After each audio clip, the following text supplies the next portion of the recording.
buenas tardes. Bienvenidos todos al Congreso Online de la Sociedad Española de Medicina y Cirugía del Pie. Antes de nada, quisiera desearos que todos estéis bien de salud, tanto vosotros como vuestras familias, y que podáis estar superando estos difíciles momentos para todos de una manera muy satisfactoria. Verdaderamente, esta pandemia nos ha cambiado la vida en muchos aspectos. Unos aspectos que han afectado nuestra vida privada. Hemos pasado semanas encerrados y eso ha cambiado mucho en nuestra manera de trabajar y también, por supuesto, a la actividad científica de toda la comunidad médica internacional. Ahora mismo tendríamos que estar en Alicante, con una ciudad preciosa, con una temperatura ideal y, sin embargo, pues estamos cada uno en nuestra casa. Es cierto que esto tiene una parte mala, pero como en la vida, todo tiene una parte positiva. ¿Y qué parte positiva le podemos ver? Pues a través de la difusión que hemos tenido y el apoyo de todas las sociedades de pie y tobillo de América Latina, hemos al final conseguido que este congreso estén inscritos más de 1.300 médicos interesados en la cirugía del pie y tobillo. Y eso es una oportunidad que creo que no debemos dejar pasar y que además debemos de fomentar de cara al futuro. Tanto la participación desde este lado del charco hacia el otro como de aquel hacia aquí. Al final hemos hecho un congreso que no puede ser un congreso realmente, lo hemos organizado en unas semanas y por tanto ha habido que adaptarnos con unos contenidos que no eran los que iban a ser el congreso. No vamos a disponer de comunicaciones libres, no vamos a disponer de otra serie de formatos, pero al final hemos hecho 3 formatos. Un formato de discusión de casos clínicos que creo que son interesantísimos y que va a ser el primero que vamos a hacer dentro de unos minutos. Otro formato que será de fuego cruzado, en el que 2 personas con un conocimiento intenso sobre un tema con distintos enfoques, pues van a hacer su visión y cuál es la manera de poder resolver un problema concreto. Y por último, pues un formato de conferencia. Insisto que no es un congreso ni tiene la intención de ser un gran congreso con múltiples contenidos, pero sí que tiene, que os lo puedo asegurar, que desde toda la junta directiva que tengo el honor de presidir, hemos trabajado con muchísima ilusión y lo que queremos es contar con toda vuestra participación y que en el futuro sea el inicio de una nueva manera de poder relacionarnos muchísimo más de lo que hacíamos hasta ahora. Y no tengo nada más que deciros, reiterar la bienvenida, agradeceros el estar aquí con nosotros y le voy a dar la palabra a Enrique Martínez, que sería el presidente del Congreso que tendríamos que estar celebrando en estos momentos en Alicante, y que él se va a encargar de esta primera mesa de casos clínicos, al cual le doy la palabra y agradezco toda su ayuda, todo su apoyo, que no ha sido poco, y le digo que a pesar de que este congreso que debíamos de estar haciendo ahora no se haya hecho, el año que viene perdón, estaremos contigo en Alicante, seguro. Nada más y muchas gracias a todos los que estáis inscritos y los que ya estáis conectados. Buenas tardes a todos, a los de aquí, buenos días a los del otro lado del charco.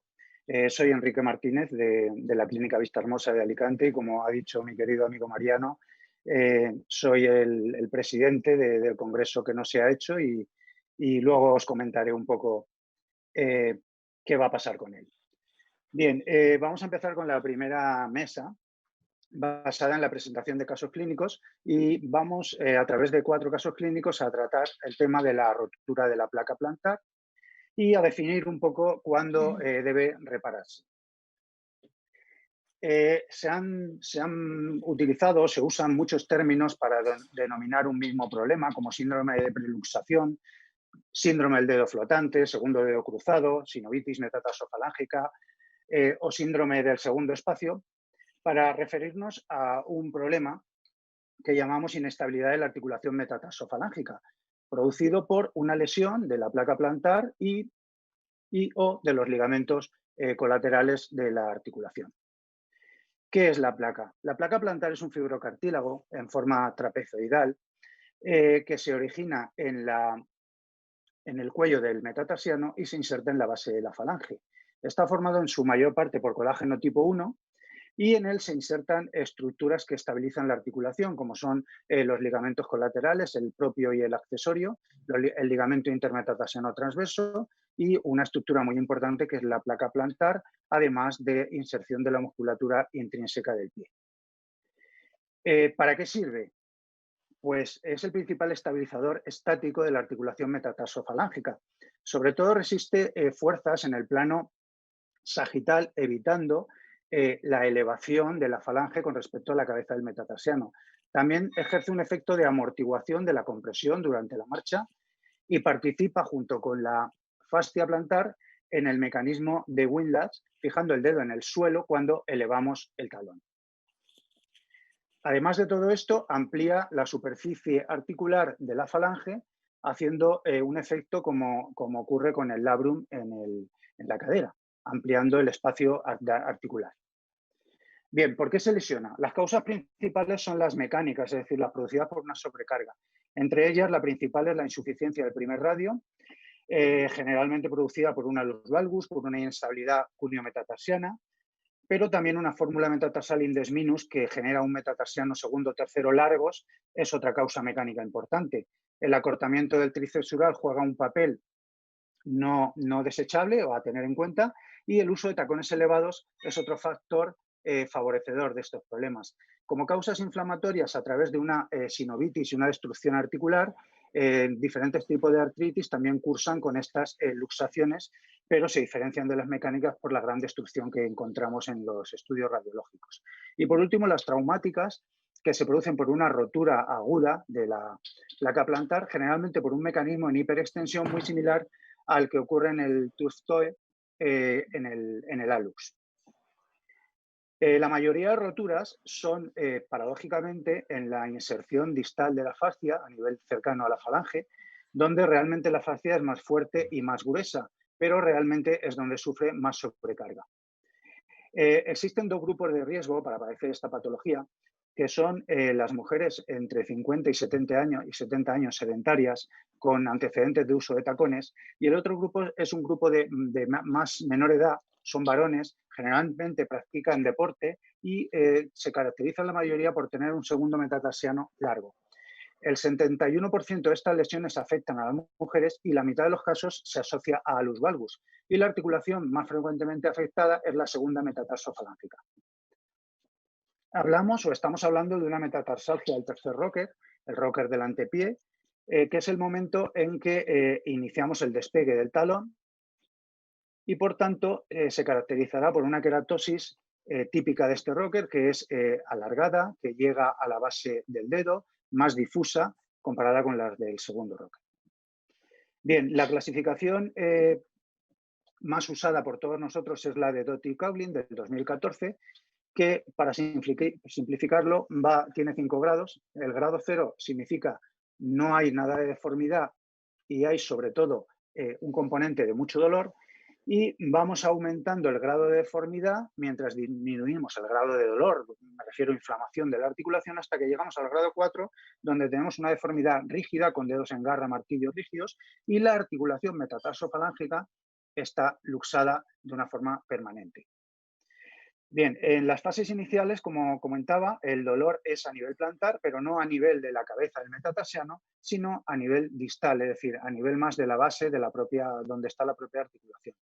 Hay un componente inflamatorio muy grande, que es lo que más agobia al paciente debido a la sinovitis. Podemos ver el dedo inflamado en su inserción en la base, tanto a nivel dorsal como plantar. A veces el paciente nos comenta que tiene sensación de tener una piedra en el zapato. Y los primeros, digamos, el primer rasgo exploratorio es que hay una disminución de la flexión, de la fuerza de flexión plantar del dedo. Si pasamos a unas fases intermedias, ya hay un predominio de la deformidad, ya claramente tenemos el segundo dedo flotante, la asimetría entre segundo y tercer dedo, el signo de la V, y la falange proximal se va dorsiflexionando con respecto a la cabeza del metatarsiano, debido a que la musculatura intrínseca ya no puede ejercer su función plantar flexora, porque hay una insuficiencia de la placa plantar y ganan la partida los músculos extrínsecos, produciendo las deformidades de dedo en garra y martillo. En el plano transversal también va progresando y vamos empezando a ver el segundo dedo que se cruza sobre el primero, aunque en ocasiones puede haber una ráfaga, digamos, hacia el lado externo. Por último, las fases finales, donde ya tenemos una deformidad rígida establecida, tenemos los dedos ya rígidos en garra, martillo, el dedo cruzado, y en algunos casos una ráfaga externa, como veis ahí en la imagen de abajo a la derecha, que muestra un poco lo que vemos más en los pacientes reumáticos, este tipo de deformidad es más característico de ellos. En estos casos ya tenemos una luxación establecida y muchas veces llegamos a palpar la base de la falange a nivel dorsal. Bien, uno de los test más específicos o característicos de esta patología es el test del cajón dorsal o del Lachman, publicado por Thompson y Hamilton en el año 87 y consiste en fijar el metatarsiano con una mano y elevar la base de la falange con la otra, provocando este desplazamiento de la falange que, si es mayor de 2 milímetros, se considera que es positivo. Y es un test con una especificidad muy alta. Otro test que usamos en ocasiones es el test de tracción del papel, que es realizar una tira de papel alargado, colocarla bajo el dedo, decirle al paciente que presione con el dedo sobre el papel y nosotros traccionamos. Si sacamos el papel entero, significa que hay una insuficiencia de la placa plantar que está fallando. Y si por el contrario, y el test sería positivo, y si por el contrario rompemos el papel, el dedo, la placa plantar es funcionante, es activa, no está dañada y el test sería negativo. Bien, el síndrome de segundo espacio no es más que una modalidad de lesión de placa plantar donde hay un predominio de la lesión de los ligamentos colaterales más que de la propia placa, al menos inicialmente, y acabamos visualizando una divergencia progresiva en el plano transversal entre el segundo y tercer dedo, mientras que las cabezas del segundo y tercer metatarsiano se aproximan. Entonces, además de toda la sintomatología que os he comentado antes, aquí podemos tener una sintomatología neurológica añadida, lo cual nos hace muchas veces confundirnos con un neuroma de Morton del segundo espacio. Y no es que no lo pueda haber, porque sí lo puede haber, pero es muy poco frecuente. Aquí hay un problema de compresión, un problema de espacio que se soluciona solucionando el problema de la lesión de la placa plantar. Bien, la prueba diagnóstica primera y posiblemente en muchos casos la que solicita la radiología, mediante radiografías de ambos pies en cara, antero, posterior y lateral, valoraremos la fórmula metatarsal y los espacios articulares metatarsofalancicos. Un espacio articular normal tiene entre 2 y 3 milímetros y por debajo de eso ese espacio se está reducido y ya nos está dando un indicio de que estamos ante una lesión de la placa. En casos avanzados lo que vamos a tener son ya luxaciones establecidas, como veis en las imágenes que os presento, y por supuesto también valoraremos las desviaciones en el otro plano, en el plano transversal. Os presento alguna imagen de luxaciones ya completas o establecidas, es decir, de grados avanzados ya de lesión de placa plantar. La ecografía es una prueba en boga, económica, de fácil acceso y en una radiografía, en una imagen normal lo que vamos a ver es una estructura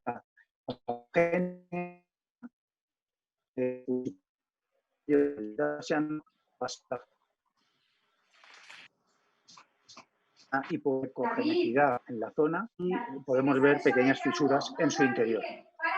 En cuanto a la resonancia, que nunca debe ser la primera prueba de elección, ni tampoco debe ser una prueba sistemática, porque es una prueba cara y no suele ser necesario para este diagnóstico, sí que es verdad que detecta cambios precoces antes que ninguna otra prueba y que tiene una sensibilidad y especificidad muy altas. ¿Cuándo la utilizaremos? Pues en caso de sospecha clínica con una radiografía pues, dudosa o poco concluyente. Y sobre todo para el diagnóstico diferencial. Ahí es donde realmente creo que es útil la resonancia. ¿Qué es lo que vamos a ver en la resonancia? Pues vamos a ver una zona de aumento de señal o de intensidad en la zona distal de la placa plantar, justo en la zona que he dicho que es más frecuente que se lesiona, que es en la inserción de la falange. Claro, si hacemos resonancias a pacientes con lesiones más avanzadas, pues vamos a encontrar hasta luxaciones y grandes derrames articulares o sinovitis alrededor de la articulación. Bien, el diagnóstico diferencial, aunque se puede hacer con más patologías, pero en mi práctica clínica, con lo que más frecuentemente me he encontrado que me ha generado duda, es con la bursitis intermetatarsiana, que se ve muy bien en la resonancia, con el neuroma de Morton, pero que afecta típicamente al tercer espacio, la enfermedad de Freiberg, que tiene una radiología muy característica como para confundirla, y la fractura de estrés de clínica es similar a la placa plantar en fases iniciales. Y aquí veremos un poco la línea de fractura, el edema, como tejidos blandos adyacentes. Por tanto, yendo a la parte final del tratamiento, el corredor va a ser eficaz en los estadios iniciales 1, 2. Y habitualmente tenemos pues, vendajes funcionales, de descarga, fisioterapia,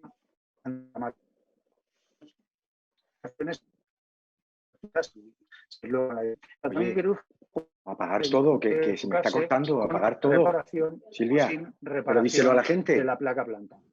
Es decir, si no realizamos una reparación de la placa plantar, lo que vamos a hacer es reparar la alteración biomecánica, es decir, hacer osteotomías para corregir las deformidades del pie que predisponen al problema. Esto lo podemos hacer mediante cirugía abierta o cirugía mínimamente invasiva. Con reparación estamos asociando esa osteotomía y además reparamos la placa plantar, que es lo que luego nos va a contar el doctor Gascó, y se debe hacer por cirugía abierta, aunque algunos autores han publicado casos hechos mediante artroscopia, pero sobre todo en casos iniciales 1 y 2. Bien, el tratamiento conservador lo que hace es prevenir la progresión de la deformidad y alivia el dolor. Yo en mi práctica diaria lo que utilizo inicialmente son los vendajes funcionales, un taping, bajando el dedo con una discreta flexión plantar, que lo que consigo es destensar la placa, perdón. Al destensar la placa quito tensión, mejoro el dolor y mejoro los síntomas. Eso lo hago en una primera fase que dura unas 2 semanas. Luego ya recurro a las plantillas o sistemas de descarga de la cabeza del metatarsiano. Desde hace un año y medio aproximadamente, he sustituido estos vendajes por un sistema que se encuentra actualmente en el mercado, que está comercializado, que se llama Fistol, que realiza el mismo efecto, desciende el dedo, puede ser 1 o 2, depende de los afectados, y como veis a la derecha también las orejetas que tiene para fijarse en la planta del pie con velcro pueden hacer una zona de menor apoyo de descarga para la cabeza más afectada. La verdad es que estoy contento con este sistema y realmente para el paciente es mucho más cómodo que cambiar y poner el vendaje. Por último, hablar un poco del balance de las osteotomías sin reparación de la placa plantar. ¿Cuáles son sus fortalezas? Pues son que es una técnica muy estandarizada, asequible para todos los cirujanos del pie, prácticamente. La relación coste-eficacia es bastante razonable, mucho más económica, desde luego, en la cirugía MIS. Conseguimos hacer una corrección biomecánica del problema, con lo cual realmente con eso creo que solucionamos gran parte del problema y desde luego el paciente siempre con estas técnicas está mejor y funciona mejor, calmamos el dolor, pero sin embargo tenemos un porcentaje bastante alto de dedos flotantes que creo que nos gustan menos a los médicos que a los pacientes, pero bueno, están ahí por no haber corregido la anatomía, es decir, por no corregir la posición de la placa plantar. En el otro lado, las osteotomías con reparación, pues tienen a favor lo que he comentado, ¿no? Hacemos una doble corrección, la biomecánica porque hacemos osteotomías, más la anatómica porque restauramos la posición de la placa plantar. Esto va a evitar el número de dedos flotantes tan alto que quizá podemos tener con la cirugía sin reparación, pero esta cirugía tiene en contra que es un procedimiento más caro si sumamos a una cirugía, digamos, general del antepié. Tiene una larga curva de aprendizaje, un aumento del tiempo quirúrgico, claro está, si hacemos un antepié completo aumentamos un tiempo, bueno, que es bastante importante, ¿no?, en las cirugías, y que quizá tiene una mayor tendencia a provocar una rigidez de esta articulación, que bueno, todo esto nos lo aclarará luego el doctor Gascó. Y bueno, acabando, ¿qué hacíamos antes con la placa plantar? Porque la lesión de la placa plantar hace 20 años también existía. Pues bueno, hace 20 años lo que hacíamos es hacer transferencias del flexor a extensor y en España se describió la técnica de Sabadell por el doctor Mas Moliné y su grupo de trabajo, donde realizaron un estudio de 90 casos donde estabilizaron luxaciones y subluxaciones de estas articulaciones a través de un sistema de bar white, muy similar al que utilizamos en la cirugía de la mano, que lo mantenían durante 3-4 semanas y luego lo retiraban presentando y obteniendo muy buenos resultados.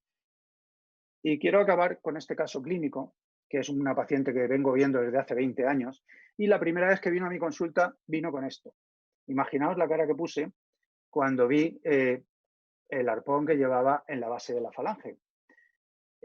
Fue operada por un compañero que está jubilado ya de mi zona, y la paciente vino a mí porque ya el otro médico se había jubilado y quería a alguien que la siguiera. Bueno, pues yo le dije, o pensé, no se lo dije a la señora, que seguramente iba a pasar poco tiempo antes de que la tuviera que reoperar y hacer una osteotomía de Weil. Realmente, después, pensando qué es lo que había aquí, esto no es más ni menos que una modificación de la técnica de Sabadell, pero en vez de un bar Weil, lo que lleva es un arpón y los hilos pasan a través de pequeños túneles que hizo el cirujano en la cabeza. Pues estas radiografías son del año pasado, la veo todos los años en la consulta, la señora dice que está bien, no se quiere operar, como veis la articulación está mucho más cerrada que inicialmente. Este es el aspecto clínico. El dedo estéticamente no es muy bonito, pero la paciente dice que no tiene dolor y ahora me está diciendo que le molesta los dedos en garra del otro pie y que a ver qué hacemos con ello. Para que veáis que a veces pues, la radiología y la clínica no van siempre de la mano. Con esto termino. Como ha dicho mi querido amigo Mariano, este congreso se va a hacer el año que viene. Os aseguro un buen clima, una buena gastronomía y un buen programa científico. Hasta luego, y ahora da comienzo la presentación de la doctora Carmen Verdú.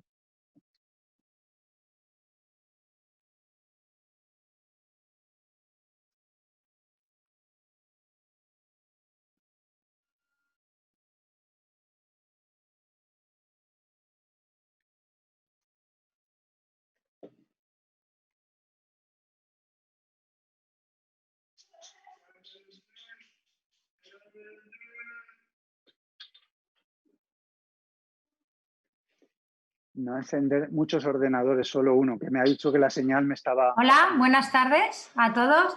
Antes de empezar, querría dar las gracias al doctor De Prado y al doctor Martínez por su invitación a poder participar en este congreso online de la sociedad. También a Torres Pardo como secretaria técnica por todo su apoyo técnico y logístico para que podamos estar aquí reunidos. Y bueno, como ya ha comentado el doctor De Prado, me consta que hay muchos compañeros de Centro y de Centroamérica, de Sudamérica, escuchándonos, así que un saludo fuerte para todos ellos. Yo voy a hablarles de un caso, les voy a presentar el caso de una metatarsalgia de tercer rocker provocada por el fracaso de la placa plantar que hemos solucionado mediante cirugía abierta sin reparación directa de la placa plantar. Se trata de una paciente, mujer de 68 años, que como únicos antecedentes médicos de interés es hipertensa y diabética, con buen control de ambas patologías, que nos consulta por una metatarsalgia bilateral de años de evolución. A la exploración vemos una divergencia evidente entre el segundo y el tercer dedos, que están en garra, que son flexibles, y en la planta del pie una hiperkeratosis típica de las metatarsalgias de tercer rocker, propulsivas, distal y difusa. Tanto en el pie derecho como en el pie izquierdo, a nivel funcional y de dolor, la paciente tiene una puntuación muy baja en la escala OFA, solo de 20 puntos, y una puntuación en la escala EVA de 10, es decir, tiene un dolor muy, muy intenso y muy incapacitante en los dos pies. Como ven en la radiología, tiene un índex minus muy importante, con un segundo y un tercer metatarsiano largos, una subluxación en las dos terceras articulaciones metatarsofalángicas y se ve muy bien la divergencia, el signo de V, entre el segundo y el tercer dedos. Esta señora ha probado tratamiento ortopédico de todo tipo, zapato cómodo, ancho, ortesis plantares, ha llevado separadores interdigitales sin éxito y sin control del dolor, por lo que nos consulta otra opción. Nosotros realizamos la planificación prequirúrgica e indicamos la cirugía, que consiste, debido sobre todo a que hay que hacer mucho acortamiento en el segundo y en el tercer metatarsiano, indicamos osteotomías triples de Weil en estos metatarsianos y osteotomía simple de Weil en el cuarto. Yo desde hace ya bastantes años utilizo la incisión transversal dorsal porque, bueno, entre otras ventajas, me parece que nos ofrece la posibilidad sobre todo de poder observar todas las cabezas metatarsales al mismo tiempo, tanto antes de hacer las osteotomías como una vez las hemos realizado. Y esto me parece una gran ventaja. Como os he comentado, realizamos las osteotomías triples de Weil, que fueron descritas por el doctor Ernesto Maceira, y que, bueno, el primer corte empieza justo en la zona donde acaba el cartílago articular de la cabeza del metatarsiano, y que se realiza con una inclinación un poquito mayor a la que utilizaríamos para realizar la osteotomía simple de Weil. A continuación realizamos el segundo corte de la osteotomía. Es un corte que se realiza en dirección dorsoplantar, totalmente perpendicular al plano del suelo, y es un corte en el que decidimos en el que precisamos el acortamiento exacto que necesitamos realizar en el metatarsiano. Esto nos genera un fragmento óseo que resecamos y a continuación pasamos a hacer el tercer corte, que se realiza justo en la zona, en la parte dorsal donde ha acabado el corte anterior y que se realiza en dirección, con la dirección paralela al primer corte. Esto nos genera un cilindro óseo que retiramos con la ayuda de un mosquito y aquí ya podemos acortar el metatarsiano al retrasar y a la vez levantar la cabeza. Gracias al haber hecho una osteotomía triple de Weil, esto nos permite mantener el eje de rotación, el centro de rotación de la articulación metatarsofalángica en su posición anatómica y teóricamente evitar la aparición de los dedos flotantes. Yo siempre fijo con tornillos de 2 milímetros, con sistema twist-off, las osteotomías triples de Weil y, bueno, como os comentaba, me aseguro siempre, gracias a la incisión transversal, que la fórmula metatarsal que he creado es correcta.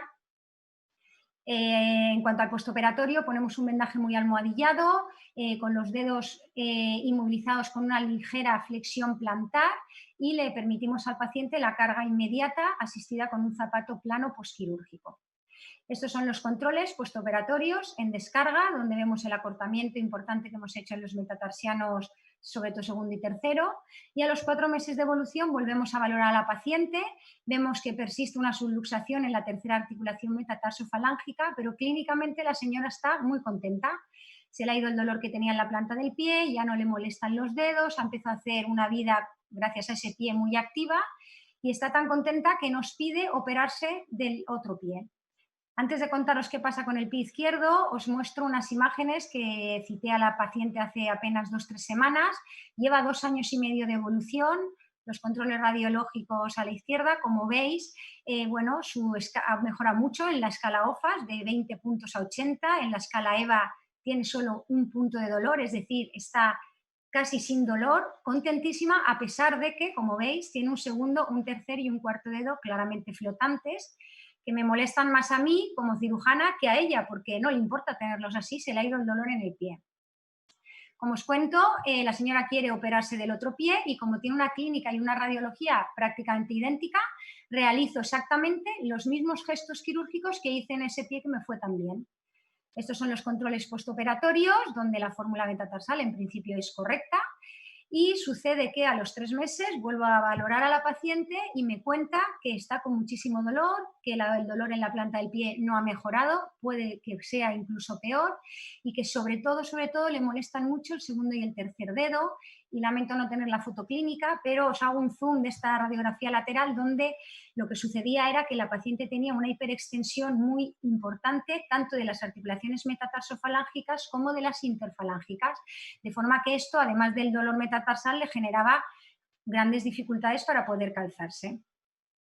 Bueno, mando a la paciente a rehabilitación, han pasado solo 3 meses para intentar, vencer esa rigidez dorsal, despegar la cicatriz, potenciar la musculatura flexora, pero no tenemos mucha suerte y entonces propongo reintervención quirúrgica para quitar toda la osteosíntesis que lleva y volver a realizar nuevas osteotomías triples en el segundo y en el tercer metatarsianos y rehacer la osteotomía simple del cuarto y hacer por primera vez la osteotomía de Weil simple en el quinto metatarsiano. Estos son los controles radiológicos donde vemos el enorme acortamiento en el segundo y en el tercer metatarsiano y donde rápidamente me arrepiento de no haber fijado esa osteotomía simple del cuarto porque se ha quedado muy largo y hay un alto riesgo de metatarsalgia de transferencia debajo de esa cabeza. A los 4 meses de evolución, valoro a la paciente que va mejorando clínicamente, que va moviendo sus dedos, que empieza a estar contenta con la cirugía. Y estas son las últimas imágenes que tengo de ellas, tomadas hace 2 o 3 semanas, donde vemos el enorme acortamiento que he hecho. Lleva 2 triples de Weil en el segundo y en el tercer meta. Empezamos teniendo un index minus muy importante y ahora estoy con un index plus. Y la señora mejora en la escala OFAS, ha pasado de 20 a 65, en la escala EVA también sigue teniendo molestias, pero mucho menos que antes de que le reoperásemos este pie. Y a pesar de estas triples osteotomías, en este pie también tiene un segundo y un tercer dedo flotantes. Bueno, ante esto me pregunto cómo puede ocurrir que en una misma paciente con una clínica y una radiología idéntica en los dos pies, habiendo hecho los mismos gestos quirúrgicos, un pie haya evolucionado muy bien, muy favorablemente, y el otro en dirección contraria, hasta el punto de haber tenido que reoperarlo. Y entiendo, pues bueno, que es muy importante realizar correctas planificaciones preoperatorias ante cualquier metatarsalgia, que cada vez creo que es más importante, o sea, es importante que nos habituemos a hacer más triples de Way, sobre todo si tenemos que hacer acortamientos de más de 3 o 5 milímetros. Es también fundamental respetar la vascularización dorsal, hay que intentar no hacer hemostasia de todos los vasos que nos encontramos, sino intentar cuidarlos, respetarlos en la medida de lo posible, hacer una disección cuidadosa de las partes blandas, periarticulares, intentar no desperiostizar demasiado, por ejemplo, en el momento de poner el tornillo para fijar la osteotomía de Weil, porque creo que todo esto contribuye mucho a esa rigidez que se genera a nivel dorsal. También es importante llevar cuidado con los vendajes porque creo que nos ayudan mucho a controlar el edema que sucede en los meses posteriores a la cirugía, intentando siempre hacer una leve tracción de los dedos hacia plantar para intentar vencer esa rigidez y, bueno, plantearnos, que yo ya lo estoy haciendo, ya lo ha comentado el doctor Martínez, cada vez más la utilización de algún tipo de dispositivo ortopédico, ya sea un vendaje funcional en corbata, sistemas ortopédicos que ya están comercializados como el fixed toe, en un intento, al menos los primeros meses posquirúrgicos, de controlar, de luchar contra esta rigidez dorsal que se genera. Y ya acabo simplemente recordándoos que, bueno, pues que el año que viene el Congreso Nacional de la Sociedad será en Alicante, aquí en mi tierra, y que estaremos encantados y con muchas ganas de veros a todos. Os esperamos aquí y muchas gracias.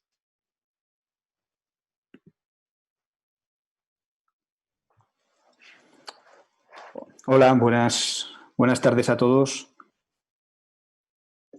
Perdón, a ver si... Bueno, soy Xavi Gascó y os hablo desde Palma de Mallorca, donde trabajo. Lo primero, agradecer, por supuesto, a los organizadores, a los compañeros de Alicante y en especial al doctor Enrique Martínez la invitación a participar en esta mesa de reparación de placa plantar. Y bueno, aunque se trata de una mesa de casos clínicos, en consenso con el doctor Martínez, quizá por ser un poco de las charlas que hay la más polémica de la reparación abierta de la placa plantar, también he puesto un poco, bueno, ahora veréis, aparte de algunos casos, he intentado racionalizar o poder responder a por qué reparamos la placa plantar, porque llevamos bastantes años en ello y tenemos ya muchos casos, y cuál ha sido un poco nuestra experiencia.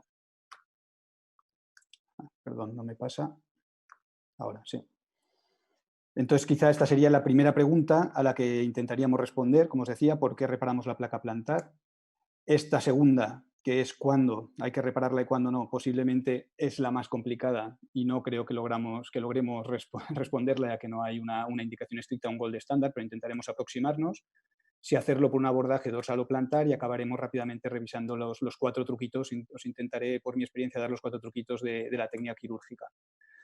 Y bueno, el por qué repararla, pues está claro que todos nos enfrentamos cada día, en cada consulta a más de un pie como este. Hablamos de una mujer joven, 54 años, muy activa, va al gimnasio, hace Nordic Walking, en concreto esta señora es profesora de yoga y además, para colmo, es dependienta en una zapatería, con lo cual está un poco acomplejada por su pie, ya que no puede lucirlo o ponerse los zapatos que le gustaría vender a sus clientas. Cuando hacemos la radiografía, ya hemos visto varios casos similares, vemos que efectivamente existe una luxación completa del segundo dedo que está sobrecruzado sobre el primero por una rotura posiblemente crónica de su placa plantar.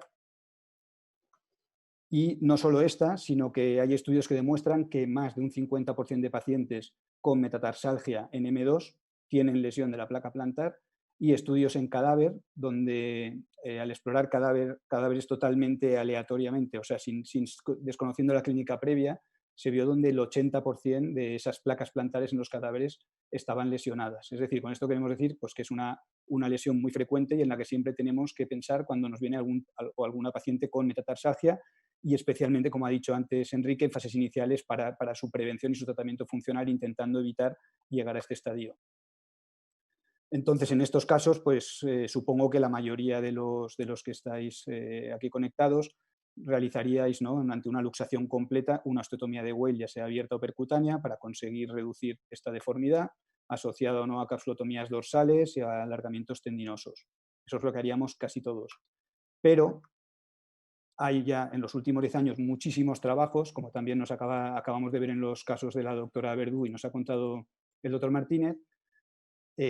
Hay muchos trabajos que indican que las osteotomías de Weil no están exentas para nada de complicaciones, o si no complicaciones, porque a lo mejor más que una complicación es casi, se puede considerar un efecto colateral, un efecto secundario, que no siempre dejan satisfechos del todo a nuestros pacientes. Los dedos flotantes son muy frecuentes, como hemos visto, y las rigideces también. El propio Lovell Weil, hace ya unos años, advertía, fijaros en la frase, de que posiblemente, y lo leo casi textualmente, la osteotomía de Weil no es el procedimiento más apropiado para las metatarsalgias centrales debido a factores biomecánicos y a su tendencia a provocar complicaciones. Es decir, advertía de que posiblemente había un sobreuso, una sobreindicación de osteotomías de Weil. Está claro que para tratar esto a lo que nos enfrentamos cada día en la consulta no hay un gold estándar. Como ya también se ha comentado, las osteotomías de Weil nos proporcionan buenos resultados en cuanto a alivio del dolor, que es un factor muy importante, desde luego el que más, por eso los pacientes suelen estar más contentos que antes de operarse, pero no tanto en cuanto a reducción de la deformidad, ya que, como hemos dicho, pues fijaros, hay estudios que hablan de dedos flotantes después de osteotomías de Weil hasta en un 50%, normalmente pues, según trabajos entre un 15 y hasta un 50%, y rigideces hasta en un 60% con disminución de la función o de la fuerza flexora. Y ahí sí que no estoy del todo de acuerdo con mis compañeros cuando han dicho que nos duele más esos dedos flotantes a nosotros que a los pacientes. A ver, que nos duela más sí, porque a ellos desde luego el dolor suele aliviarse y no les duele, pero yo por lo menos tengo bastantes pacientes, sobre todo pacientes pues, más jóvenes, más exigentes, mujeres, que sí que se me quejan de que sí estoy mejor, no me duele, pero mire cómo me ha quedado el dedo. No están del todo satisfechas, que al final para eso los operamos, ¿no? Para que tengan una satisfacción global, no solo para quitar el dolor, que se puede hacer de otras maneras. Para ello, como se ha comentado, también se intentó modificar la osteotomía de Weil simple, pues con el doble corte de Barú, como vemos a la izquierda, o el triple Weil de Maceira, basado en los trabajos de Trenca, pensando que así, al evitar el descenso del eje de rotación, como acaba de comentar la doctora Verdú, la musculatura interósea no tendría esa tendencia hiperextensora y lo evitaríamos, pero también hay trabajos que han demostrado, comparando grupos de series largas, entre hacer Weil simples a Weils modificados, como puede ser el triple Weil, que no han encontrado diferencias y que sigue existiendo un alto porcentaje de dedos flotantes. Pues es posible o se cree que no se deba tanto a este efecto del centro de rotación y que posiblemente lo que ocurre es que al disminuir la longitud ósea estamos debilitando el efecto Windlass de la fascia plantar, que al final acaba insertándose en la placa plantar, y ese efecto Windlass invertido es lo que nos mantiene el dedo en flexión y pegado al suelo. Claro, si está rota la placa plantar, pues hagamos lo que hagamos como hagamos el Weil, no vamos a tener nunca ese efecto y no vamos a lograr que el dedo baje. Y por otro lado, también hay varios trabajos de los últimos años que nos hablan, por ejemplo, en cadáver, donde demuestra que si hacemos cuando hay una lesión de la placa plantar previa, hablamos de metatarsalgias con lesiones previas de la placa plantar. Si hay una lesión de la placa plantar ya establecida y además realizamos una osteotomía de Weil, vamos a empeorar la estabilidad por este efecto posiblemente que hemos comentado de esa metatarsofalágica, es decir, vamos a tener un dedo flotante, un dedo rígido casi seguro, con lo cual concluyen que recomiendan asociar siempre un procedimiento de estabilización, ya sea una reparación de la placa plantar o una transferencia del flexor corto o del flexor largo. Otro trabajo en la misma línea, que en este caso lo que proponían era una transferencia del flexor como prevención de los dedos flotantes siempre que hagamos osteotomías de Weil. Entonces, bueno, con esto pues más o menos ya es un razonamiento suficiente. Una cosa es que no nos preocupe la estabilidad de la metatarsofalágica y solo el dolor, pues haríamos Weils. Puede ser pues, una señora como algunas que se han presentado, de 70 años, que lo que le preocupa es caminar sin dolor. Perfecto, pues Weils.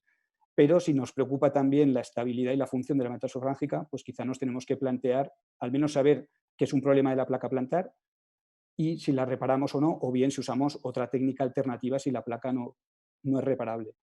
Con lo cual pasamos a la siguiente pregunta. Entonces, ¿cuándo tenemos que repararla? Bueno, pues está claro que esta sería la indicación princeps o la indicación ideal. Yo creo que estamos todos de acuerdo. En una lesión aguda o subaguda, paciente joven, prototipo, pues un corredor de montaña que hace una carrera o una maratón, una carrera de ultra trail, que se tira 10 horas corriendo, cuando los 10 días siguientes o 2 semanas está con una metatarsalgia casi no puede apoyar, o una paciente de 47 años que se apunta a clases de zumba y cuando lleva un mes haciendo zumba, lo mismo viene con este problema.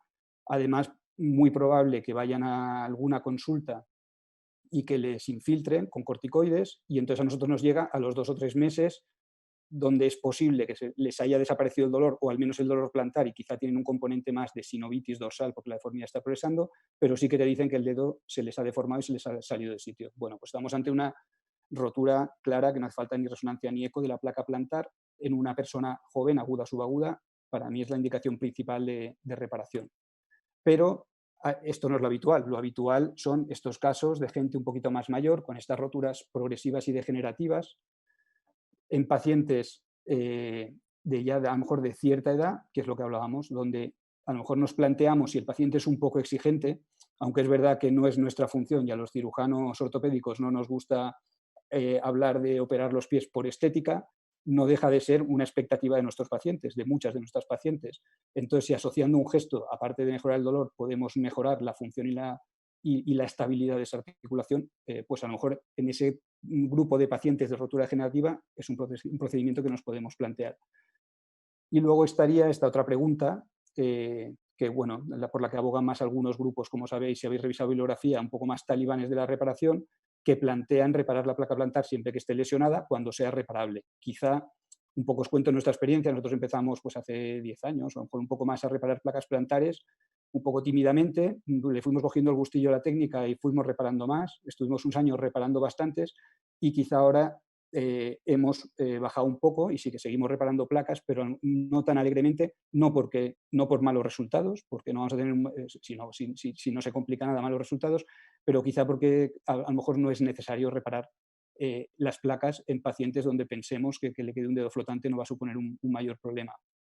También os digo una cosa, a ver, no es una técnica muy compleja, pero tiene sus 4 truquitos. Si la realizamos con cierta frecuencia, eso nos va a ayudar a que el día que tengamos un paciente joven con una lesión aguda y la tengamos que reparar, pues no lo dudemos y lo hagamos con más soltura, más facilidad y con más garantías de éxito, que a lo mejor también puede ser algún motivo para animarse a reparar algunas placas plantares.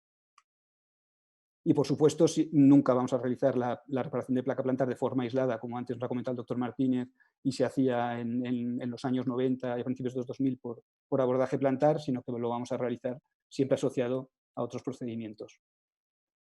Este caso, por ejemplo, se trata de un chico joven de 36 años, diagnosticado de una artritis psoriásica, que venía por metatarsalgia de varios meses de evolución.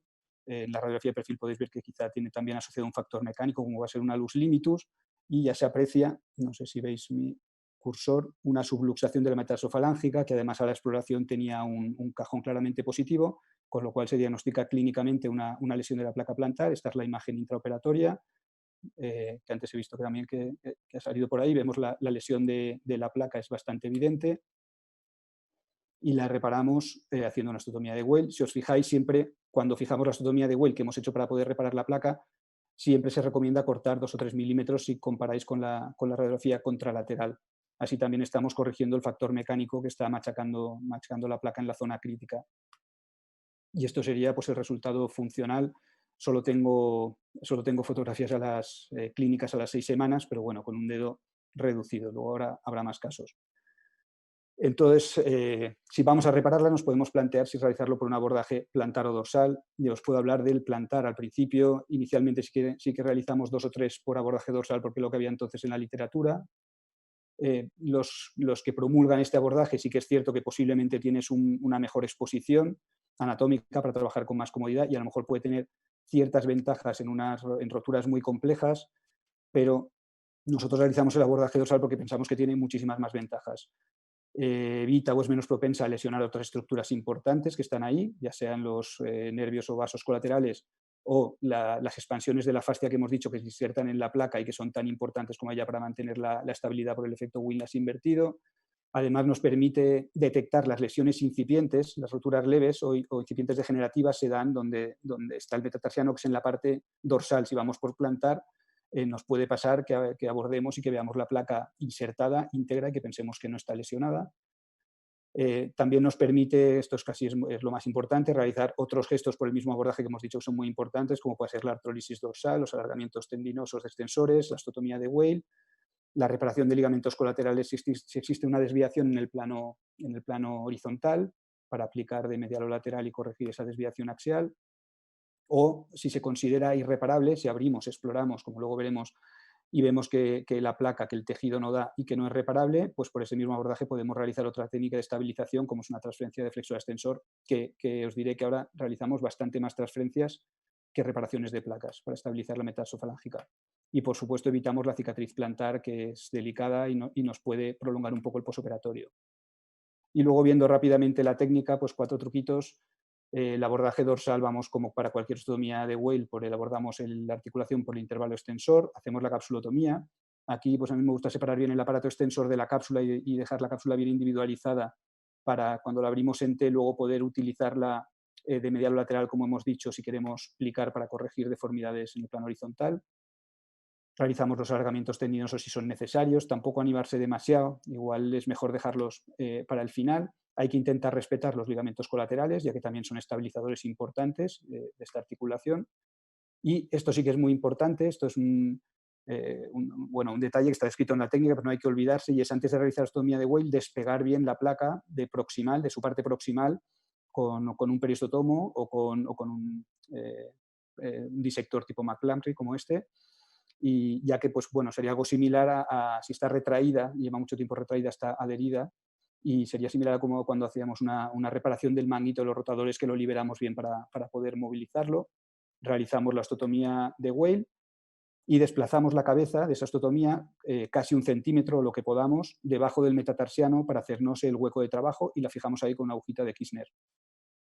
Una vez la tenemos fijada, colocamos otra aguja de Kirchner en la base de la falange, y con un pequeño distractor de agujas nos hacemos un espacio como de 1 centímetro más o menos, por el que podemos ver perfectamente toda la placa plantar, si es que está. También nos hemos encontrado casos de roturas complejas, ya lo veréis, que abres y no hay nada, ves directamente los flexores, y esas son las que pues ahí seguramente decides hacer una transferencia y no una reparación, porque estará muy retraída y muy lesionada.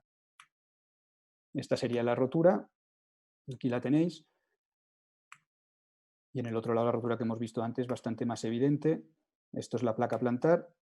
Y entonces vamos a pasarle las suturas. Para pasarle las suturas, pues desde luego ahora es mucho más fácil con instrumental específico, que podemos usar la pinza Mini Scorpion o similar, o unos pasadores de sutura tipo microsuture lasso, colitas de cerdo, por donde podemos recuperar. Para mí lo más cómodo es la pinza Mini Scorpion, y le pasamos una doble hilera, 2 suturas paralelas, una anterior y una más posterior.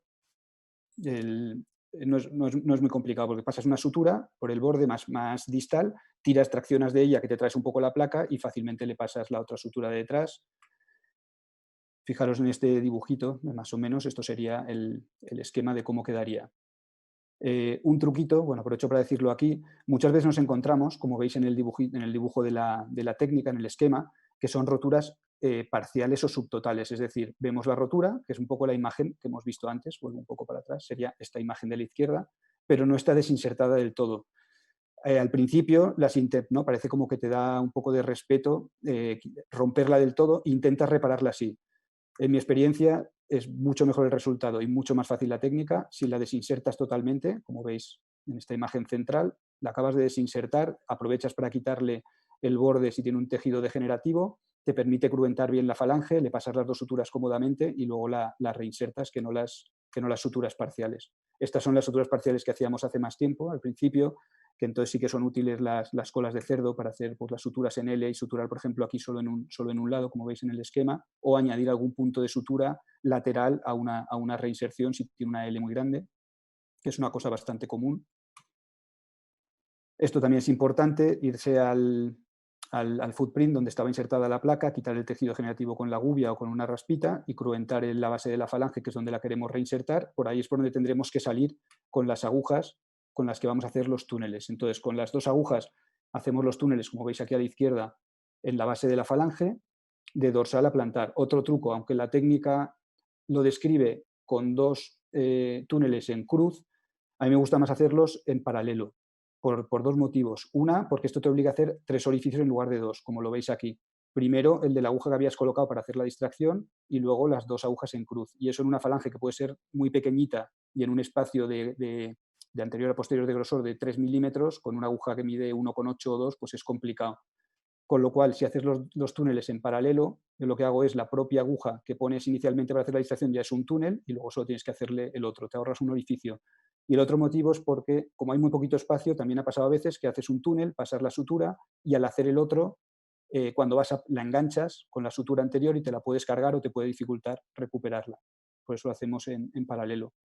Aquí en el vídeo, bueno, es como recuperamos las suturas. Una vez están hechos los túneles, pasamos el suturelazo y recuperamos las suturas que hemos puesto en la placa de plantar a dorsal, perdón. Antes usábamos suturas tipo Firewire estándar, ahora usamos el labral tape, que lo usan los artroscopistas me parece, en hombro, porque es un poquito más acintada y lesiona menos la placa y te da más seguridad.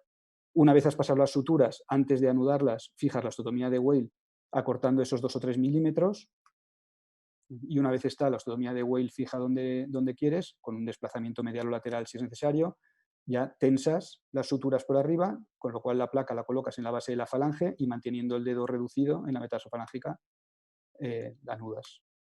Esa es la técnica. El posoperatorio es un posoperatorio prácticamente estándar de cualquier cirugía de antepié. El paciente sale con este vendaje de quirófano, carga inmediata con un zapato posoperatorio. Empezamos los autoejercicios muy pronto, cuando ha pasado la fase inflamatoria en 2 o 3 días. Les damos un tríptico que tenemos hecho con las instrucciones y aparte de enseñárselo previamente en la consulta. Y a la semana quitamos los vendajes y ponemos estos vendajes funcionales, parecido al que nos ha enseñado antes el doctor Martínez, que les permiten hacer la gimnasia y la rehabilitación sin vendaje, que es mucho más efectiva, o nos da la impresión, y aparte pues la higiene de ducharse. Sí que les decimos cuando hay reparación de placa plantar que eviten la flexión dorsal hasta las 3 semanas para proteger la sutura, y a las 3 semanas también empiezan ejercicios de potenciación de flexores. Y la única diferencia quizá con un posoperatorio estándar sin sutura de placa plantar es que mantenemos la descarga y el TAS y este vendaje funcional hasta las 6 semanas en lugar de hasta las 4. Protegemos un poquito más la sutura de la placa plantar. Bueno, y ahora unos casos rápidamente. Esta sería nuestra paciente, la profesora de yoga con su luxación metatarsofalangica del segundo. Esta es la reparación que le hicimos de la placa plantar. Este es el resultado intraoperatorio. Y aquí vemos el control. Ahora me tapan las cámaras. A ver, ahora. Este es el control a los 3 meses. Y ahora no me deja correr. Ahora. Y este es el control al año posoperatorio, donde mantiene la reducción y pues evitamos muchos de esos dedos flotantes. Otro caso, mujer de 60 años, en este caso también una subluxación, no luxación completa, pero con lesión de placa plantar a la exploración de la segunda metatarsofalangica. Le realizamos también la reparación de la placa y al mismo tiempo la fusión de la interfalángica. Y este es el control clínico a los 6 meses, flexión activa un poquito disminuida, pero flexión pasiva suficiente para realizar una marcha sin problemas. Siempre advertimos que, efectivamente, como se ha comentado, que es uno de las contras de reparar la placa, que puede dar o que da cierta rigidez, pero os aseguro que no más o posiblemente menos que un Weil donde te quede un dedo flotante, que muchas veces también tienen rigideces. Esto es otro caso de una mujer de 51 años, con un caso parecido al que hemos visto antes, que nos han enseñado, con un síndrome claro del segundo espacio, con un segundo y tercero muy largos y una rotura de las 2 placas plantares, con divergencia del segundo y tercer dedo. Esta sería la imagen clínica. Y aquí, por un mismo abordaje que realizamos un pelín más lateralizado en el segundo espacio, realizamos las 2 osteotomías de Weil y la reparación de las 2 placas plantares. Y este es el resultado clínico y radiológico al año, donde vemos que mantenemos la reducción. Y este caso lo pongo porque hemos tenido, complicaciones mayores que sepamos ninguna, pero hemos tenido 2 casos donde ha habido, este es uno de ellos, porque lo he recogido porque vino a la consulta esta semana pasada y aproveché para hacerle las fotos, y hemos tenido 2 casos de fractura o condrolisis de la base de la falange, posiblemente pues porque, os digo, fijaros qué falange más estrechita tiene, y hacer aquí 2 o 3 túneles con una aguja de 1,8 o 2 milímetros y pasar las suturas, pues te puede pasar. Pero bueno, estamos hablando de 2 casos, posiblemente tenemos más de 100 placas suturadas, o sea que tampoco es y aún así, fijaros, este es el control a los 4 meses, donde la paciente se quejaba de dolor e inflamación, le duró mucho la inflamación en la metatarsofalángea y ya se apreció que aquí había pasado algo en esta falange, que se había ensanchado, pero sin embargo vino, aquí veis la nota clínica, vino la semana pasada al año de evolución y ahora no tiene nada de dolor, mantiene la reducción y está contenta, o sea que posiblemente, aunque nos pase esto, pues no alarmarse y darle un poco de tiempo. Como conclusiones, la placa plantar, como hemos visto en la introducción del doctor Martínez, es clave en la estabilidad de la metatarsofalágica, o sea, la hemos de tener en mente, creo, por lo menos, y darle su importancia. Sus lesiones son muy frecuentes, ya hemos visto que más del 50% de las metatarsalgias que vemos son por lesión de la placa plantar, con lo cual, por lo menos, yo creo que debemos considerar su reparación en más o menos casos, pero por lo menos tiene que ser una técnica que debamos manejar, asociada, por supuesto, a otras técnicas. El abordaje dorsal, en nuestra opinión, tiene muchas ventajas y más ahora que tenemos un instrumental específico que nos lo facilita mucho. Los resultados, es cierto que pueden ser similares en cuanto al dolor a realizar simplemente Wales asociados a tenotomías o a capsulotomías, pero sí que claramente evita muchos de esos dedos flotantes que, bueno, que los pacientes, por lo menos a nosotros o a mí, sí que se quejan muchas veces. Aún así, pues no podemos, por supuesto, no podemos hablar de una evidencia ni de una recomendación general, pero sí de un procedimiento a tener en cuenta. Y nada más. Muchas gracias por la atención y un placer estar aquí con vosotros desde Palma.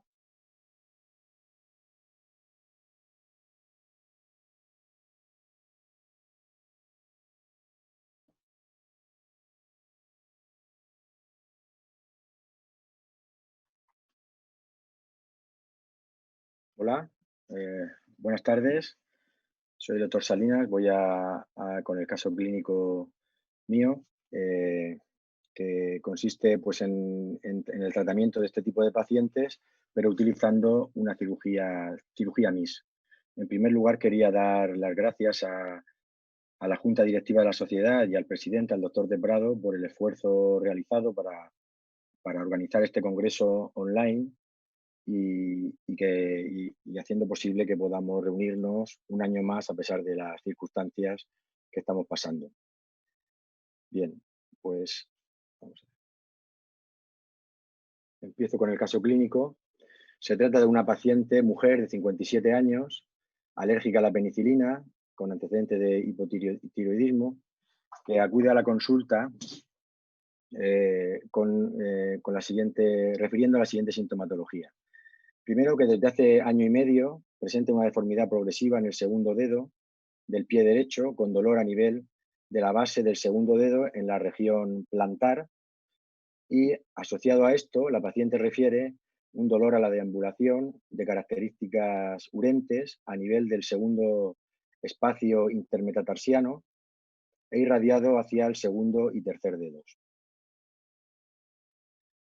Bien, en la exploración clínica, en el podoscopio, vemos que la paciente, este sería el pie derecho, que es el pie del que estamos hablando, presenta un segundo dedo que no apoya en el suelo, estaríamos hablando de un dedo flotante, con una separación entre el segundo y tercer dedo, que refleja ya signos de inestabilidad, con una dorsiflexión de la falange proximal del segundo dedo y una desviación medial del segundo dedo, con una deformidad en crossover toe.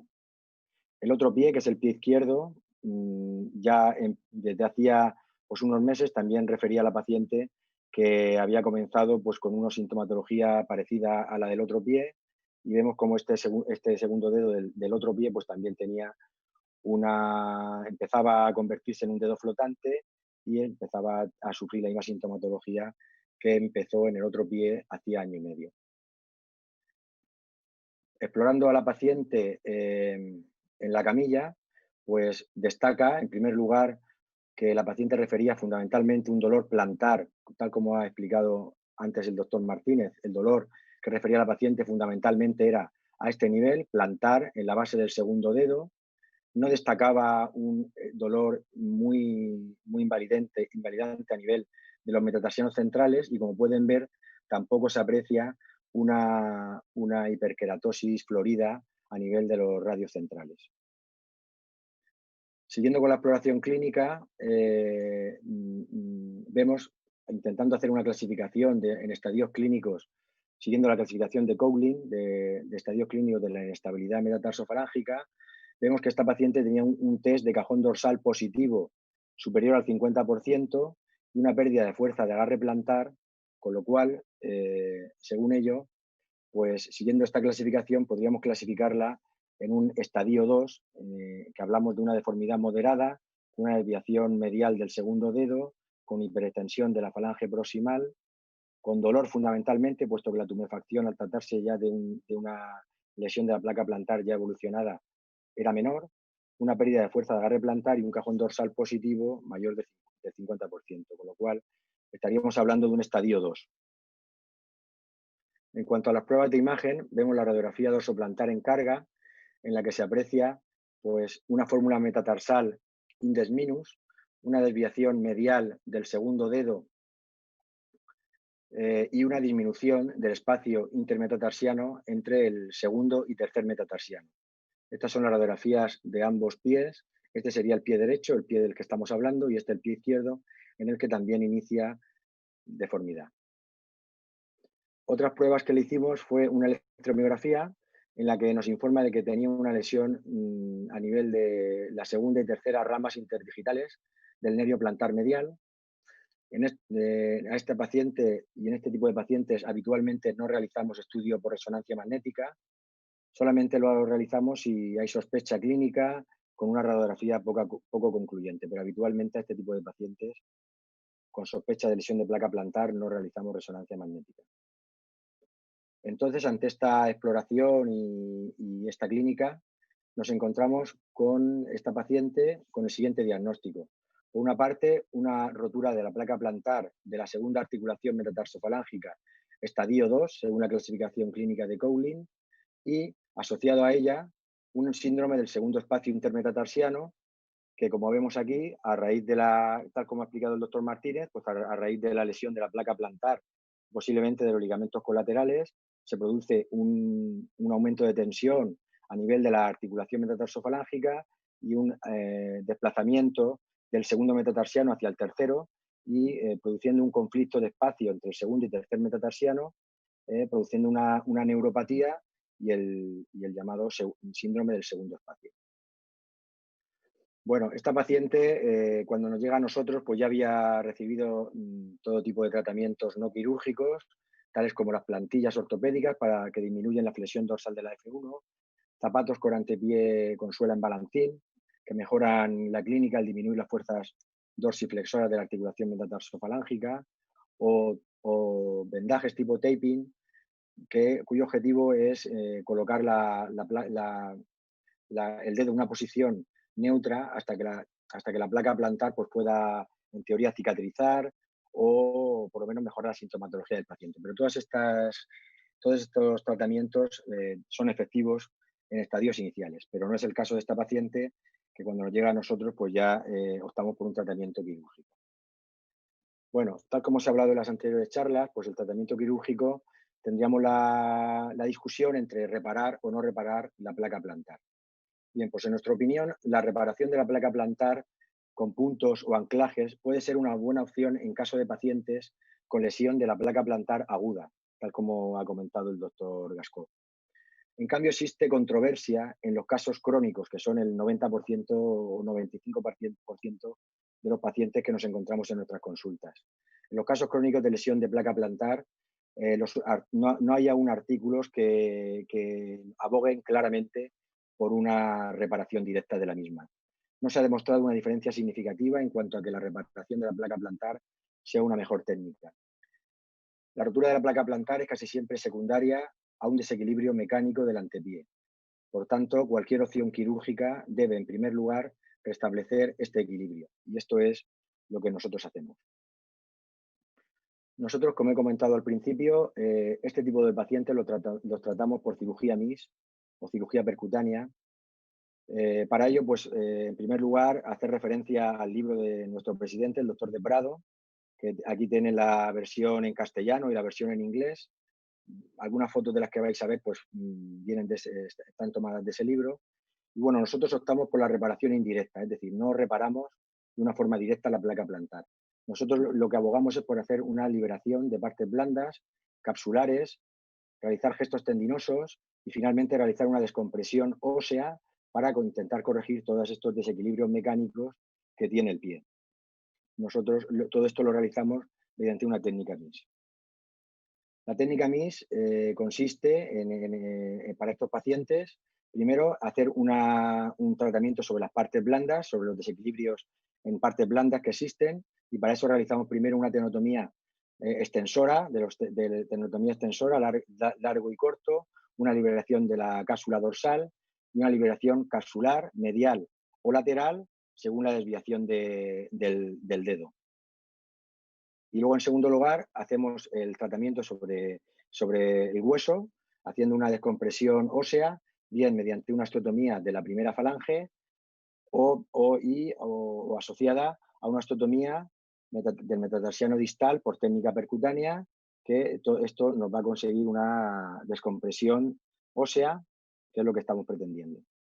Bueno, en nuestro paciente, pues hacemos esta técnica y estos son los gestos quirúrgicos que hicimos en nuestro paciente. En primer lugar, hacemos una tenotomía extensora, una liberación capsular dorsal y medial para corregir la desviación lateral del segundo dedo, una tenotomía flexora a nivel de plantar del segundo dedo, y como este paciente tenía asociado un síndrome del segundo espacio intermetatarsiano, pues en la misma intervención operamos al paciente y también hacemos una liberación del ligamento transverso intermetatarsiano con una osteotomía MIS distal del segundo y tercer metatarsiano por tratarse de una afectación del síndrome del segundo espacio, y nosotros desde hace ya años no hacemos habitualmente osteotomías aisladas del segundo y tercer metatarsiano, sino que asociamos para evitar metatarsajes de transferencia, y asociamos una osteotomía distal del cuarto metatarsiano,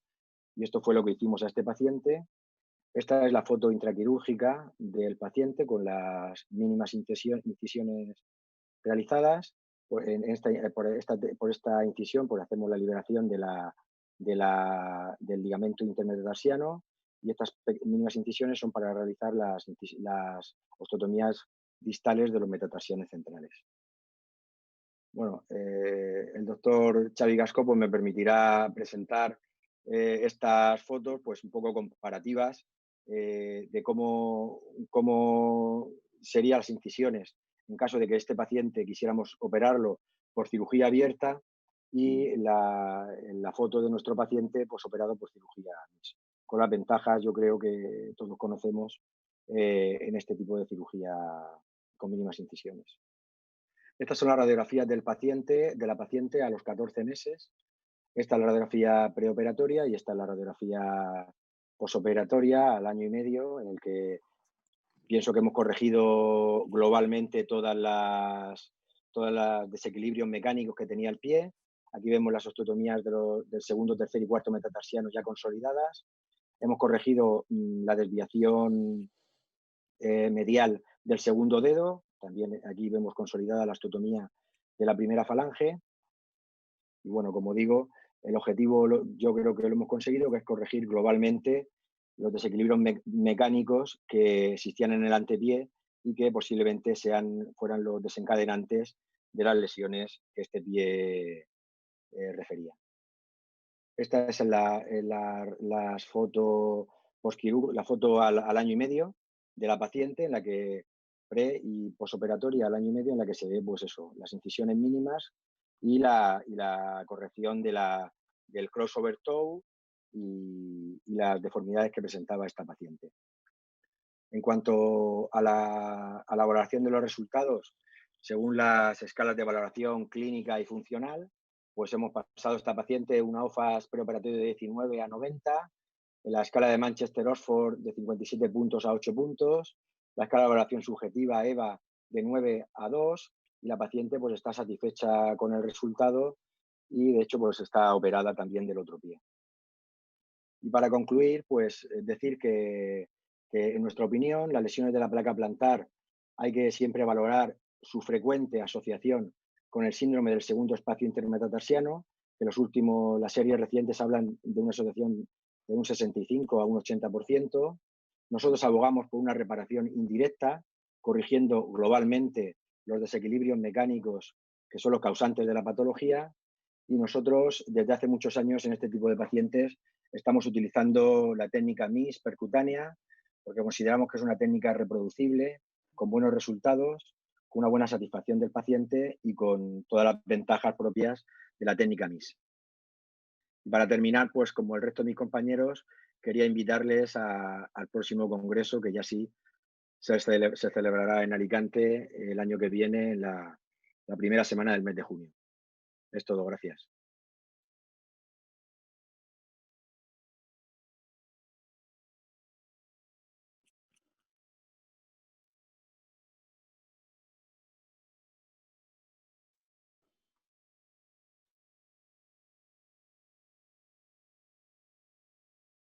Hola a todos, ¿se me oye? ¿Se me oye? ¿Se me oye? ¿Sigo? ¿Se me oye? ¿No se me oye?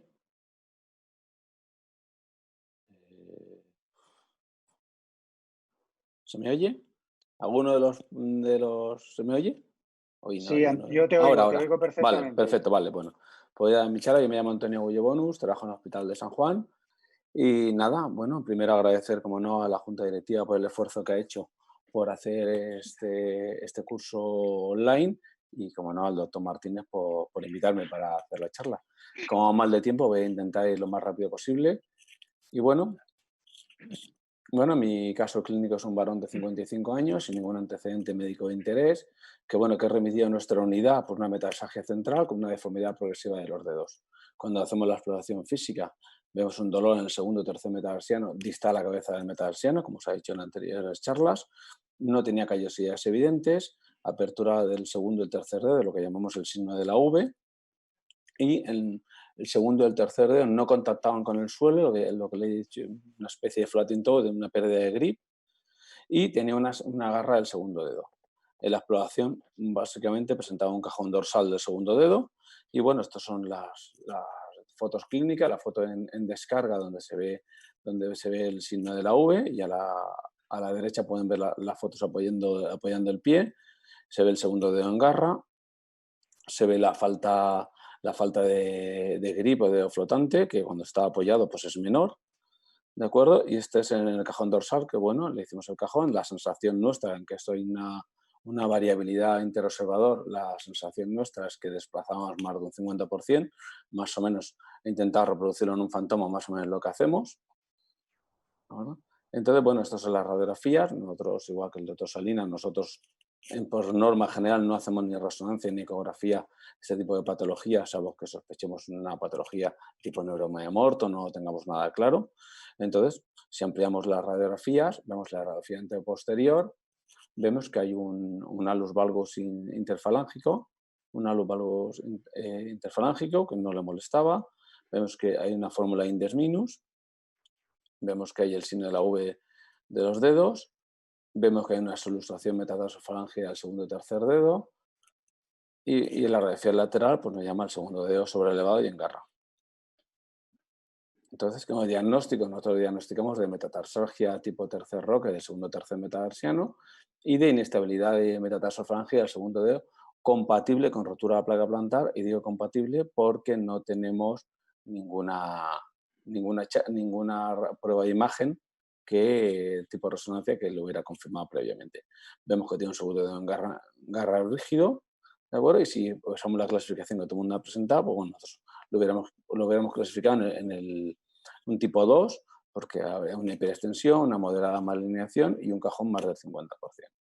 Entonces, ¿qué opciones de tratamientos? Pues aquí hay una dicotomía en lo que nos han enseñado los maestros, cuando los que hemos empezado a funcionar en lo que hemos llamado el antepié moderno, pues nos hemos criado con este artículo de maestro en el cual era como un mantra que el primer meta tiene que ser igual al segundo meta, y luego la regla de los 3, 6, 12 milímetros, y que el samoideo lateral tenía que ir al centro de la cabeza. Y nuestro objetivo era reproducir, intentar hacer esta parábola. Luego, estos son mis maestros, el doctor Martínez, el doctor Maceira, el doctor Barú, en los múltiples cursos que hemos asistido, siempre se ha insistido en esta fórmula, en esta parábola, pero la literatura más reciente que nos dice, pues bueno, esto es un artículo de los últimos 2 o 3 años y nos habla de reparación de la placa plantar. De hecho, si se pone en el buscador, se pone la palabra reparación placa plantar en el título, pues en los últimos 5 años hay más publicado que los últimos 30 años, los anteriores 30 años, sobre reparación de la placa plantar. Bueno, si hiciéramos la típica balanza entre reparación y no reparación, pues yo diría que reparación es lo que llevamos haciendo años, ya que hemos empezado a considerar que nuestros resultados son considerados buenos o aceptables.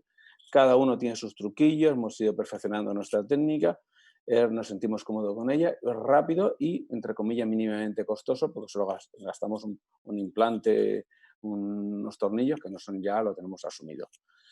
En contra, si la balanza puesta en contra, que yo no conozco la reparación, ningún referente nacional que lo haga, excepto el doctor Xavi Gascó, que es cara y cirugía y es más larga en el tiempo, y yo personalmente no he tenido la oportunidad de practicarla en cadáver, en Arthorlab, etcétera, y tampoco los resultados que he leído son tan espectaculares. La bibliografía habla de cerca de un 25% de resultados no satisfactorios. Con todo eso, la balanza se me inclina hacia no reparación de la placa plantar y bueno, y planificamos nuestra cirugía como nos enseñaron ahora con el PAC, necesitamos dónde tenemos que dejar las cabezas metatarsianas, lo que tenemos que acortar, estas cosas como... Entonces nosotros hacemos una incisión transversal, como igual que la doctora Verdú, como nos enseñó Ernesto Maceira.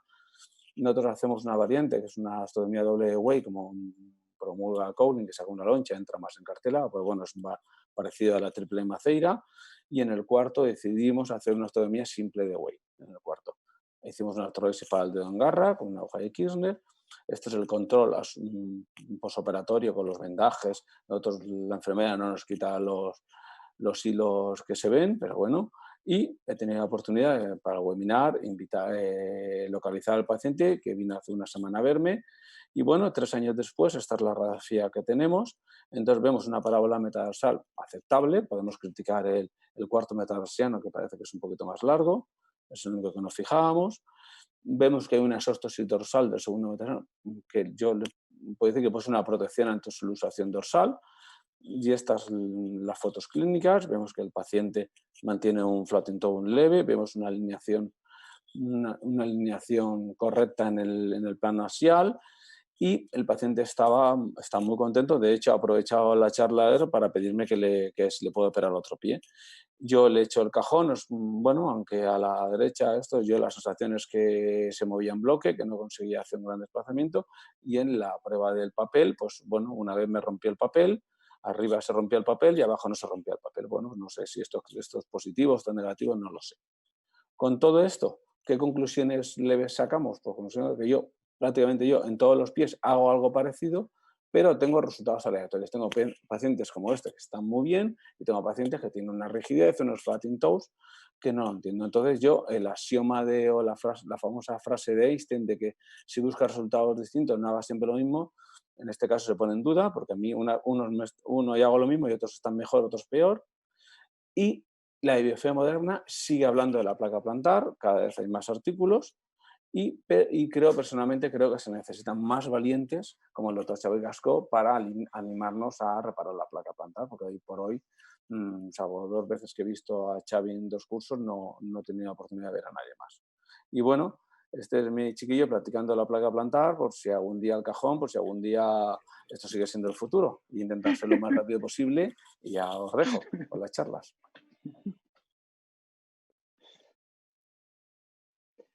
Muchas gracias a los 4 ponentes por vuestra brillante presentación.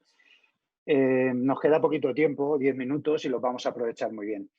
En principio, lo que vamos a hacer, voy a traspasaros o trasladaros alguna pregunta, no hay muchas. Aprovecho que me escucháis todos los asistentes para que las dudas que tengáis o las preguntas las hagáis por el chat para que yo se las pueda trasladar a los ponentes. Y voy a trasladar la primera. La primera es para la doctora Verdú. Pregunta una asistente ¿por qué la incisión transversal para las osteotomías de Way? ¿En qué te basas? ¿Por qué no la haces longitudinal y haces una incisión transversal, Carmen? Bueno, pues como he comentado, empecé porque así aprendí haciendo incisiones longitudinales en los espacios intermetatarsianos. Bueno, iban bien, me generaban al principio muchas rigideces, quizá era también un poco curva de aprendizaje, pero desde que empecé a hacer la incisión dorsal, transversal, he visto que puedo ver al mismo tiempo todas las cabezas metatarsales y eso me parece fundamental. Al principio, para hacerte una idea de, aunque ya lo has visto en la radiografía, cómo de largos son esos metatarsianos, y luego, sobre todo, al final, una vez las tienes fijadas, asegurarte de que dejas la fórmula correcta. Porque, por ejemplo, sé que hay compañeros que a veces usan la escopia intraoperatoria, yo nunca la he utilizado, y es cierto que a veces te llevas, me ha pasado en el caso clínico que he expuesto, alguna sorpresa un poco desagradable de que una cabeza se ha quedado quizá más larga de lo que parecía en el control postoperatorio, pero es verdad que están en descarga y luego esas cabezas que parece que no se han retrasado por no haberlas fijado acaban mejorando en el control que haces a los 2 o 3 meses en carga. Entonces, sobre todo porque me permite una exposición al mismo tiempo de todas las cabezas y eso me deja muy tranquila en la operación. Y luego porque al final, bueno, creo que siguen las líneas de tensión de la piel y eso ayuda, bueno, a que cicatrice mejor y también, sobre todo, a evitar queloides, rigideces dorsales, que aún así a veces son frecuentes. Por esos dos motivos, fundamentalmente. Creo que además acortan el tiempo quirúrgico. Bueno, vas más ligero, no sé, me parece que tardas menos. Sí, por todas esas razones. De acuerdo, muchas gracias. Otra pregunta para ti antes de pasar a otro ponente. ¿Siempre fijas las osteotomías de Weil? ¿Cuándo sí, cuándo no? Bueno, pues también esto he cambiado. Al principio, siempre que hacía cirugía abierta, osteotomías de Weil, siempre las fijaba y desde hace ya un par de años, quizá un poco más, tiendo a fijar cada vez menos. Me baso o lo decido intraoperatoriamente, hago la osteotomía y veo cómo de fácil, cómo de espontáneamente se retrasa esa cabeza. Hay veces que haces la osteotomía y la cabeza se queda en el sitio y le intentas ayudar con un escoplo intentando liberar un poco partes blandas y aún así la cabeza no acaba de irse donde tú has planificado que debería de quedarse para cortar lo que necesitas. Esas las fijo siempre. En cambio hay veces que haces la osteotomía y con una facilidad tremenda la cabeza se retrasa y haces la del segundo, la del tercero, la del cuarto. Yo flexiono y extiendo los dedos pasivamente, intentando un poco molestar la cabeza, intentando ver cómo se comporta y si se quedan en el sitio, retrasadas casi en el sitio donde habíamos planificado, entonces las dejo sin fijar. Y eso suele pasar en pies más laxos normalmente. Cada vez fijo menos. Vale, muchas gracias. Hay una pregunta para el doctor Gascó. Que la hace Conchi Castro, y le pregunta, si no reparas la placa plantar, ¿haces una incisión transversal para hacer las osteotomías de Weil? Esa es la pregunta. Cuando no la reparas. A ver, lo primero, no la reparo siempre, que tampoco, Conchi, o vayan a pensar que cada vez que hago osteotomías de Weil reparo la placa plantar. Sí que cuando hay una luxación previa, en pacientes, lo que hemos dicho, un poco yo creo que la clave está en identificar un poco los pacientes, esos pacientes más exigentes donde crees que un dedo flotante te va a llevar a un más resultado. Ahí, si no reparo la placa plantar, sí que hago transferencia de flexor a extensor. Pero bueno, en principio para mí no tiene ninguna relación con la incisión. Yo la incisión transversal utilizo muy poco, hago casi siempre longitudinales, y la incisión transversal la utilizo en pies reumáticos o reumáticos light, tipo reumáticos, estos que tienen luxación severa de 2, 3 o de todos los radios, que te va a suponer hacer osteotomías de Weil con mucho acortamiento de todos los dedos, mucha liberación de partes blandas, mucho trabajo. Ahí sí que hago la incisión transversa, cuando hay luxaciones múltiples, pero normalmente las hago longitudinales. O sea que vamos, no hay relación entre el tipo de incisión, aparte que la transversal lo uso muy poco, y la reparación de la placa plantar. Y siempre que he hecho reparación de la placa plantar, siempre la he hecho con incisión longitudinal, nunca por la transversa, porque en esos pies no tiene sentido. Claro, está claro, sería muy complicado hacerlo con una transversa. A ver, yo quería comentar antes de seguir preguntando, una experiencia mía. Es verdad que la osteotomía de Weil asociada en la lesión de la placa plantar da un porcentaje alto de dedos flotantes, pero hay muchos pacientes que operamos que no tienen los dedos flotantes. Es decir, que es verdad que sí, no es un porcentaje para despreciar, pero también es verdad que hay muchos pacientes que, aparte de estar contentos de no tener dolor, el dedo sigue tocando el suelo. A ver, yo creo que hay un problema de cicatrización de partes blandas donde realmente habéis comentado vosotros en que el sistema de Weinlaw deja de funcionar. Pero hay gente que tiene una cicatrización más agresiva y tiene más tendencia, a pesar de hacer una triple whale, de que intentamos el centro de rotación de la articulación no descenderlo mucho para que no queden los lumbricales, los interóseos arriba, pero a pesar de eso también hay buenos resultados, ¿eh? Pues voy a seguir con las preguntas para el doctor Salinas. La pregunta ¿es verdad que hay menos casos de dedos flotantes con la cirugía MIS, con la osteotomía tipo whale MIS que abierta? ¿O al menos tú tienes esa percepción? A ver, yo la percepción la tengo, vamos. Hay un artículo nuestro en que hicimos una revisión de estas osteotomías percutáneas en la revista de la SECOT, y a nosotros nos salían un porcentaje de dedos flotantes de un 13%, cuando habitualmente pues estamos hablando, cuando se hace osteotomías abiertas, de un porcentaje, pues como ha dicho Xavi antes, entre un 30 y hasta un 50%. De todas formas, también hay que pensar que muchas veces estas intervenciones se hacen asociadas a dedos en martillo, o sea, deformidades de los dedos.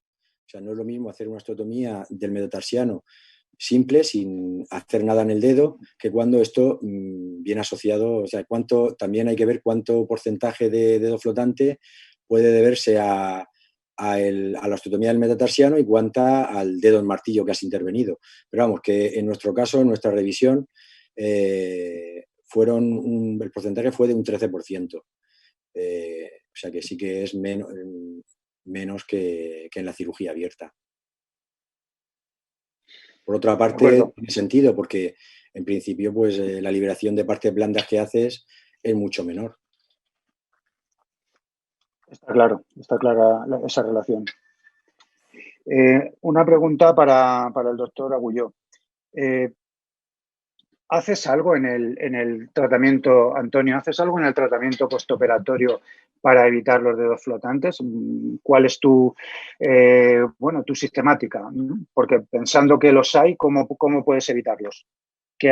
¿Cuál es tu Bueno, postoperatorio? yo le pongo los vendajes en corbata, como nos enseñaron, y bueno, en teoría, porque la seguridad social no funciona tan bien como quisiéramos, en teoría, la enfermera de curas, en la primera cura les enseña, y ya cuando le quita los puntos, ya les enseña los vendajes, les enseña esto. Sí que es verdad que a veces los pacientes vienen sin vendaje, vienen sin nada, pero yo es que tampoco tengo claro que sea porque sea por el problema de fisio o porque creo que hay algo que se nos escapa, si es la placa plantar o no, hay algo que se nos escapa, pero unos van bien, uno no has hecho fisio, uno viene con una rigidez brutal y no es que tengan un queloides, que vienen con una rigidez brutal, coinciden con los de la rigidez brutal que tienen mucho dolor. Y entonces, bueno, yo les enseño, les digo, pero bueno, no, quizás no estoy todo lo encima del paciente que nos permite. Y en teoría es labor de enfermería que se le instruye, pero bueno, muchas veces la enfermera de curas no la cambian, cada 3 meses cambian. Ya no tenemos siempre la misma. Pero bueno, les enseño los movimientos y los ventajas en corbata, básicamente. De acuerdo, sí. Efectivamente necesitan estos pacientes, yo creo, pues que un seguimiento, por nosotros no, pero por enfermería y sobre todo una educación para que ellos lo vayan haciendo. Gracias, Antonio. Bueno, pues estamos en hora y realmente tenemos que concluir. Yo me gustaría cerrar la mesa diciendo que, bueno, las conclusiones que yo he podido sacar son que ni siempre ni nunca, como casi todo, ni siempre hay que reparar ni nunca no reparar. Yo creo que las evidencias van hacia que, evidentemente, en los pacientes jóvenes y traumáticos deportistas no hay ninguna duda. Yo creo que la duda está en los grados extremos, tanto iniciales como muy avanzados, porque yo creo que los grados muy avanzados ya no tiene sentido porque no hay placa, como muy bien ha dicho Xavi, y tendríamos que hacer una transferencia. En los grados iniciales, como el paciente realmente la placa está dañada pero no rota, creo que es cuando puede ir bien una osteotomía de Weil, y quizá si nosotros hacemos un diagnóstico precoz y hacemos la osteotomía de Weil, es decir, cambiamos la mecánica del pie cuando todavía la placa no está muy dañada, quizá irían mejor. Y bueno, son, yo creo que el grado 2-3, donde realmente está indicado la placa plantar, creo que si es un paciente joven, una paciente activo, y no lo estaría en pacientes que son mucho más mayores, que tienen poca actividad física y que quizá no lo necesiten porque lo que necesitan es que les quitemos el dolor. Pero realmente creo que a mí esto me ha servido para plantear que sí hay que, bueno, ver qué pacientes pueden ser beneficiados de hacer la placa plantar, intentarlo en casos aislados, no hacerlo en un antepié completo porque posiblemente ahí nos arrepintamos porque necesitamos tener esa práctica de esa técnica quirúrgica, y quizá pues conforme dominemos la técnica quizá vemos más indicaciones en pacientes. Gracias a todos, a los 4, y gracias sobre todo a los asistentes, y bueno, cierro la mesa dando paso a la siguiente. Suerte a todos. Gracias. Gracias. Pero...